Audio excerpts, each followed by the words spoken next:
Stacie Smith is our next reader. Stacie is a fourth-generation Oregonian. She studied with Bill Stafford in the mid-1960s at Lewis and Clark College. After 50 years away, she recently returned to Eugene, her hometown. Her poems have appeared in Fireweed, Sojourners, West Wind Review, Manzanita Quarterly, and Jefferson Monthly, among others. She was awarded a Playa Summer Lake residency in 2014. Open Burning was self-published in 2016. Meanwhile, The Earth, Poems from Cougar Creek will be published by Shanti Arts in 2018. And what she doesn't mention here is that she's Amity Smith's sister. And so if you know Amity, you'll be extra happy to meet Stacie Smith. Welcome, Stacie.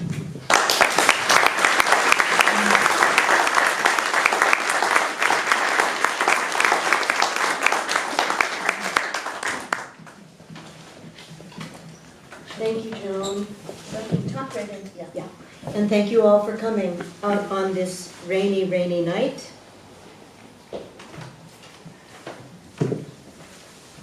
Real news. Starting a fire with today's news, I lit a match, watched headlines go up in smoke. They all said the same thing. We better grow up fast. But the real news is, we are motes of stardust floating in the dark and groundless, adrift with our fears. Here's the headline I would write. Relax, it's only smoke and mirrors. Ridgeline Trail. Caught between the conflagration and the hurricane, I sit and contemplate the odds of getting out of here alive. I'm told, and I believe, that life is but a dream, but still, this dream includes my children, and the crickets, and the woodlands, and the downhill stream. My father always told me, keep an even keel. And oh, I try. But still, at times like this, it's hard to keep the boat from rocking, and I can't pretend this nightmare isn't real. It seems there's nothing left to burn or drown or blow away, and so I may as well seek refuge on the Ridgeline Trail, what's left of it, and thank the ground for always being there, and ask forgiveness of the human race. End times or the beginning of a brand new day? Is there a difference? Either way, I witness evidence at every step along the trail. A wild intelligence prevails. Just look. Fireweed, thistle, Queen Anne's lace. And this one was written when my sons were little, some 30 plus years ago, and it's just a glimpse into a moment in a day with laundry in it. Monday. While hanging out the wash, I notice my strong eye seeing the flap and billow of damp, functional color. Each clothespin a good deed. Now the pajamas will dry, the towels will bleach and sweeten in the wind. Each wooden pin an alleluia in the August sun. My weak eye, mind's eye, sees something else. Here, no usefulness, no object but delight exists, nothing linear or fixed on which to clip the things I think I need. And when my two eyes focus to function as one, I see the day as it is, shining in the wash day sun.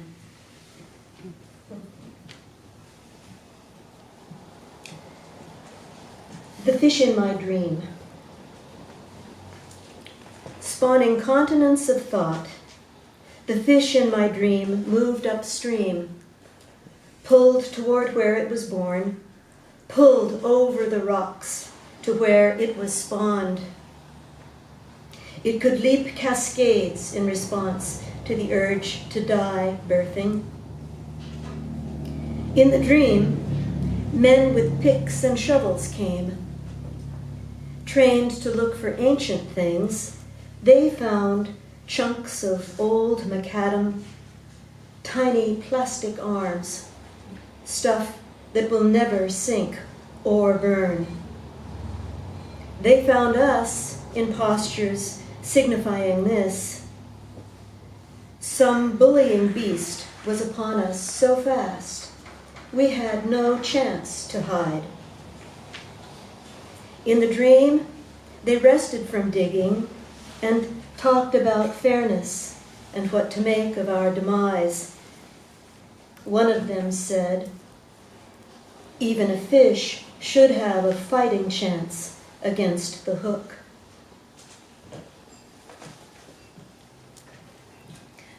Mount Union Cemetery, Philomath, Oregon.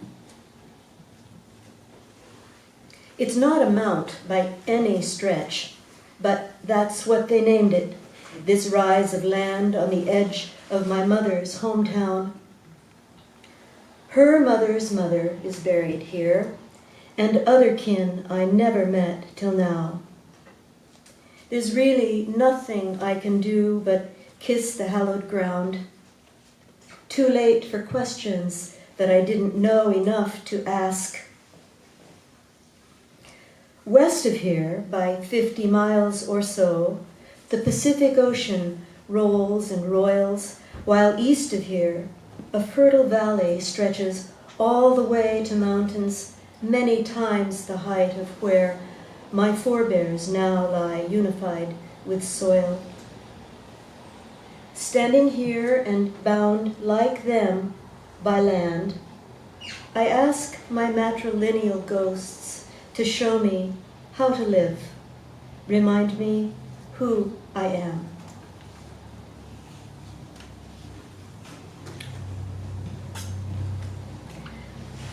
I feel a desert. I feel a desert spreading with the drought. Men with guns are everywhere. In small oases, quiet insurrections flare. Tiny, potent poems hide inside my mind, while comrades gather in the dark. In this ominously early spring, forsythia knows what time it is. It blooms in haste, while daphne, daffodil, and quince shoot color bullets all around. Under siege, they blaze away, exuding nectar. Never mind the human news. There are deserts spreading with the drought. In small oases, quiet insurrections flare. The fragrant song of Daphne fills the war-torn air.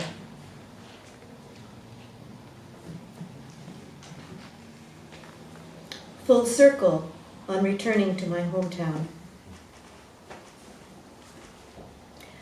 I got back just in time to see the hawthorn berries swell and ripen on the flanks of Spencer Butte, and smell the pine and fir and cottonwood. Meanwhile, the human news is wild. A person could get swallowed if they took it for the gospel truth. War is older than these hills. Why call it news? Born in the shadow of a mushroom cloud, I grew to be addicted to the possibility of something new. War is why I pray the way I do.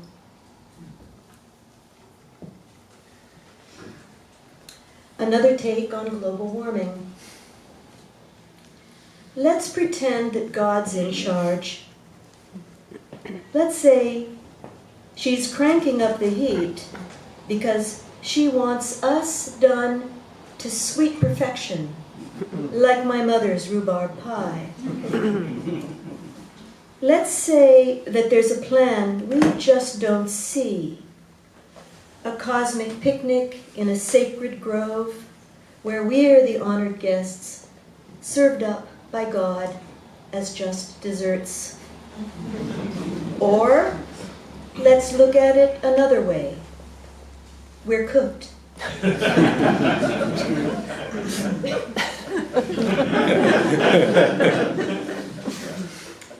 And there is nothing left to do but feed the poor and stop the war and keep on loving fiercely what remains.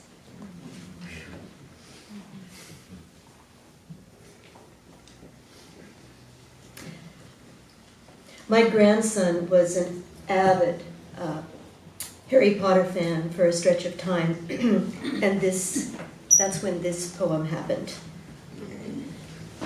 This event happened that spawned the poem, I should say. Ari's gift. My grandson found the perfect stick. He handed it to me and said, "Just point this magic wand. Say, oculum reparo. It can transform things and make them disappear." I keep that wand at hand, and through the day, I point it at the murky sky and west toward the sea. Oculum reparo. I point it at the thirsty ground and then at me.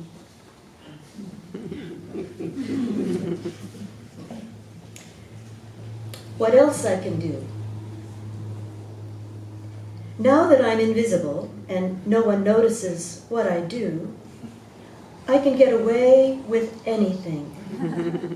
From behind veils of gray transparency, I can commit acts of benign sabotage, like rocking the boat, speaking out of turn, and taking no for an answer. Here's what else I can do while no one sees. Look a gift horse in the mouth, play with matches and fire, take candy from strangers, and count my chickens before they hatch. I can stay up all night writing poems by the light of a candle burning at both ends. This one came along not too long after my parents passed away, and so I'll dedicate it to dear old Mom and Dad. Beneficiary. Precious objects, try as I might to divest myself. Now look, the candlestick, the shells she gathered one by one. I like to travel fast, but look, the rocking chair, the quilt, the lamp, the myrtle bowl. I want to travel light, but look, the cast iron pan, the cutting board he made, the stoneware jug, the spoons. I try to travel free of the burden of things, but look, the scroll, the cup, the ancestral bones. And then, some 12 years later, this one came. Last will. Today I finally wrote my will. I feel so good to know my vast estate will go in equal parts to those I love. Those bits of rope and string, the hats, the gloves, those journals that I meant to burn, those jars of nails and screws, the bristle brush, the spoons, the mining shares whose value plunged to zero long ago, this pencil and those pens, the books, the tools, the candlestick and drum, the aloe and the vase, perhaps a memory of my face. The trowel and the hoe, the appetite to see and know, the love I wanted to convey, the many words I meant to say. The love I wanted to convey, the many words I meant to say.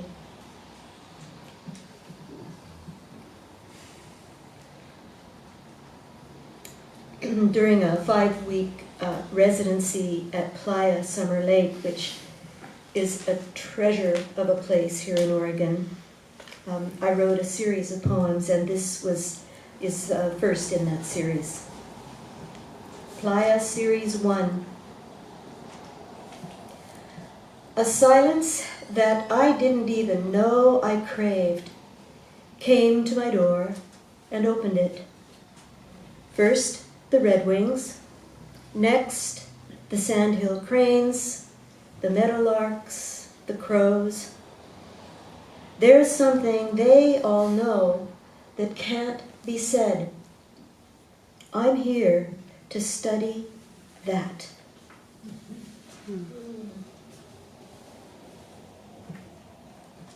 So Stonehouse was a 15th century Chinese Buddhist hermit monk poet, and I borrowed a line from one of his mountain poems, and I hope he doesn't mind. Maybe you can catch it. Stonehouse. Eager to leave, but not sure where to go, I sit and watch steam rise from my cup of China tea. How it billows, spreads, and dissipates. This yearning is like that.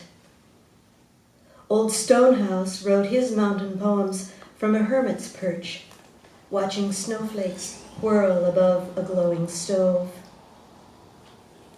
How would it be to live above the fray and never need or want to go away?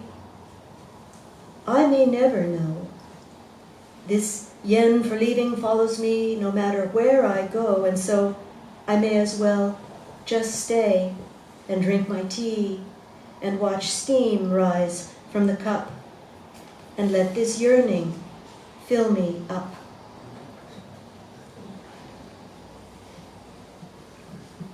Last summer, my brother and sister-in-law introduced me to a campground up on the North Fork, Middle Fork, right, of the Willamette River. There is a North Fork, Middle Fork. And anyway, our campsite was in a forest of yew trees, just really wonderful. The campground is called Kiahani. So this one is for Amity and Donna. Kiahani. A girl who thought she knew it all has died, and in her place, a speechless woman sits and watches as the Middle Fork Willamette passes by. An osprey lands and perches high up in a Douglas fir across the waterway. The raptor and the woman look each other in the eye. Eventually, the osprey flies downstream, and in the shadow of a mossy yew, the woman wonders how to stay alive, not knowing what the osprey knows.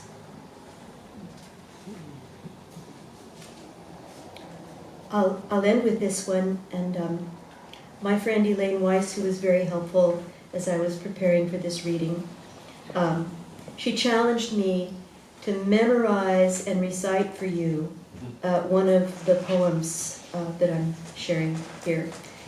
So, I have it in front of me in case I blow it, but this is, I appreciated her challenge. Who cares if the world ends? Ask the mode of pollen riding on the golden air. Ask the newborn spider with its silken parachute adrift and at the great unknown. Ask the gray cat sleeping on the crimson rug. Ask the weaver at her loom. Ask the boatman and the refugee. Ask the moon and ask the peach.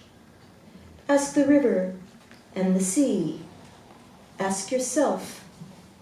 Ask me.